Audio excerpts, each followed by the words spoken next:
Hello friends, welcome to the video lecture series on digital image processing. I am Professor Dafda, and in this 41st video class of DIP, we will study LZW compression in digital image processing and its implementation in MATLAB. LZW is named after its inventors Lempel, Zew and Welch, and therefore it is called LZW. LZW is also a lossless compression technique like Huffman coding and arithmetic coding, and it is a dictionary based coding. So let us start. Now, what is dictionary based coding? Dictionary based coding techniques are based on the idea of incrementally building a dictionary or a table, you can say, while receiving the data. So unlike variable length coding techniques, the dictionary based techniques are using fixed length code words to represent variable length strings of symbols that commonly occur together. So consequently, there is no need to calculate, store or transmit the probability distribution of the source, which makes these algorithms extremely convenient and popular also. The best known variant of the dictionary based coding algorithm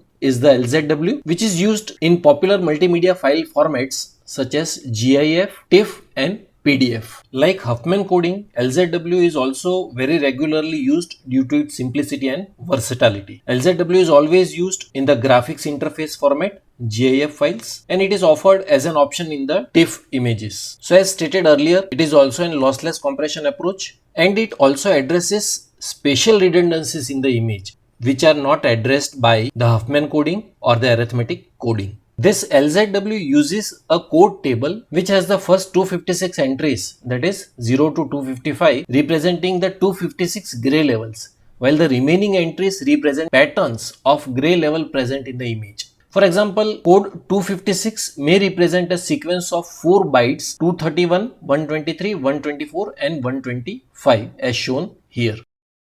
So obviously here we need to use more than 8 bits. So we will be using 9 bits say.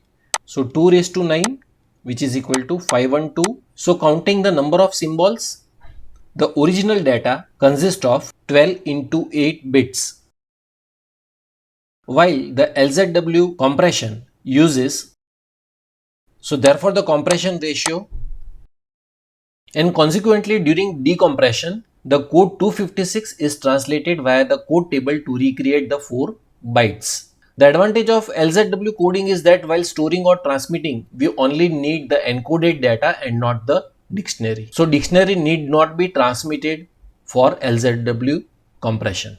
These are the steps for LZW encoding. Before understanding the example given in the textbook, let us implement LZW compression for a character string Dafda, Dr. Dafda. So very first thing you need to do is to prepare the initial dictionary. So here we'll be writing all the characters that are present in the string, and for the image it will be 0 to 255 gray levels, right? So here we will write character A, next character is D, then comes F, then D is already there, A is also already there, D is also there, R is a new character, and other characters are already present. So these are the unique characters. We will give the dictionary location. Now start with the first character D. D is already present in the dictionary. Take two characters D and A. So is D and A present in the dictionary? No. So consider D, A. So here we will write D, A, and provide the dictionary location number 5. Now next character is F, but you have to consider the last character as well. We will consider AF. So is AF present? No, it is not present. So we will write AF and provide the dictionary location 6. Now FD is present, it is not present. Again we will consider FD. Now comes DA. So DA is already present. So we will take the third character also, DAD, which is not present. So we will write DAD and give it the dictionary location number 8. Now DR is present, it is not present. Now RD is present in the dictionary, it is not present. Now comes DA, but DA is already present. So take three characters DAF. DAF is present, it is not present. Now comes FD, but FD we have already taken in the dictionary. So we will take FDA. FDA is present, it is not present. So consider FDA. So now all the characters are over, and we should always consider the last character also, right? So we'll consider A, which is already present in the dictionary location. But remember, A should be mentioned at the last. Now next step is these 1, 2, 3 and 4 are the characters which are present in the initial dictionary. So we will not consider them and we will write nothing for them. Okay. So here I will just keep a dash for 1, 2, 3 and 4. So I will separate out with a different color so that you can remember easily. Now what is to be done? Now consider these all dictionary entries, and out of these entries only consider the last character in each entry and write it in the second column of pixel being processed. So this is DA. Okay, so I will separate out the last character from each and every entry, and these all entries we will write in the second column of pixel being processed. So this is A, so we will write here A, next is F, next is D, and the ahead characters which we have separated out here, you have to write in the first column of currently recognized sequence. Okay, so this is DA, so I will write D over here. A is already there. Okay, AF, I will write A over here. F is already there.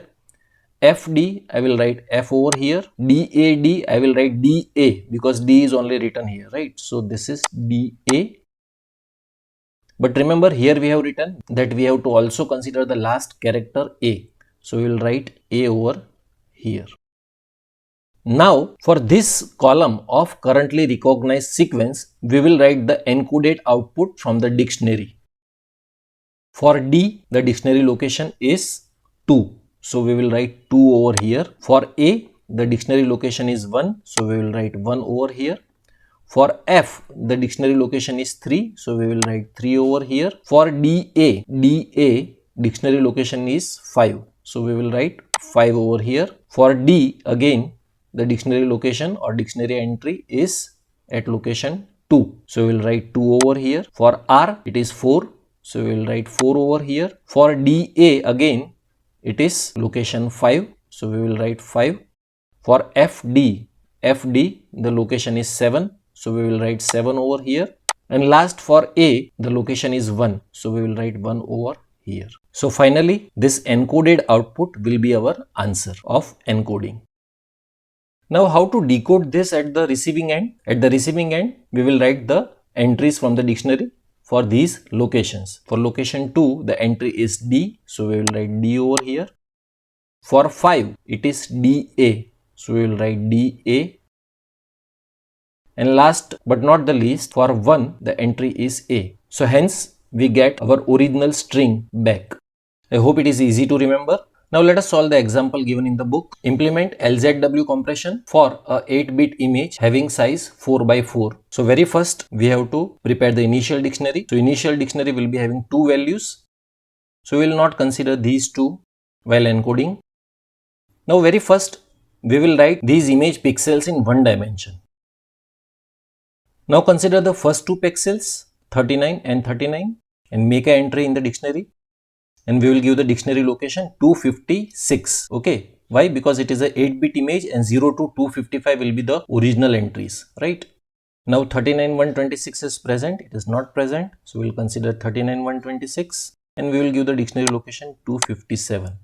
Now consider 126 126, 126 126 is not present. Now comes 39 39, but 39 39 is already taken, so take the 3 characters 39 39 126. Which is not present, so we will consider 39 39 126. Now 126 126 is already present, so we will take 3 126 126 39. Now take the last one 39 and next is 39 39 39 is already present. 39 39 126 39 39 126 is also already entered, so we will consider 4 39 39 126 126. And always remember, you have to also consider the last value 126. So I will make a box over here and we will write this 126 over here. Now we will separate out the last values of the dictionary entries and write it in pixel being processed.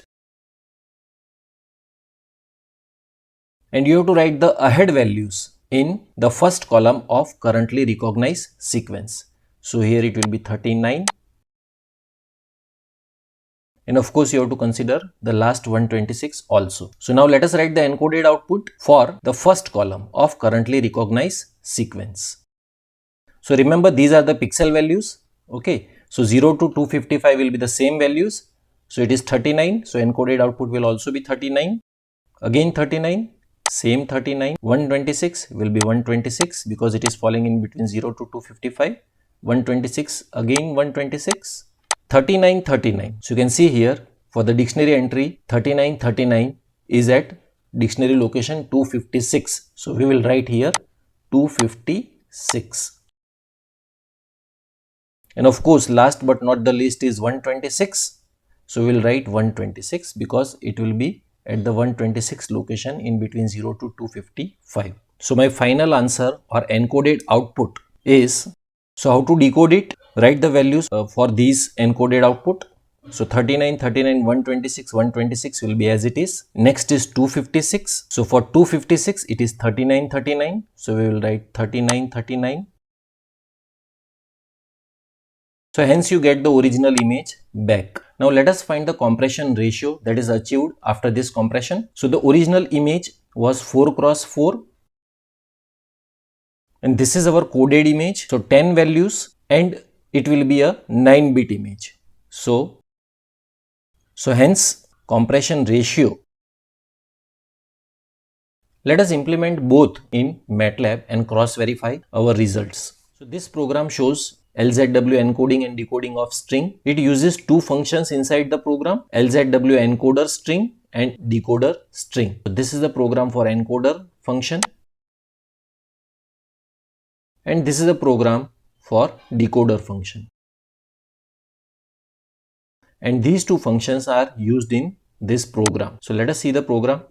We are taking the same string and reshaping it to one dimension and then using the two functions for encoding and decoding. So let us run and see the output. The output code that we obtain is 213524571, the same as we obtained in the theory. And our final output string is same. Similarly, this program shows LZW encoding and decoding of the image. And it is also using two functions, LZW encoder image and LZW decoder image. In this way, LZW compression can be implemented in MATLAB. So that is all for this video class. I hope you would have gained a good knowledge from this video lecture. Thank you very much.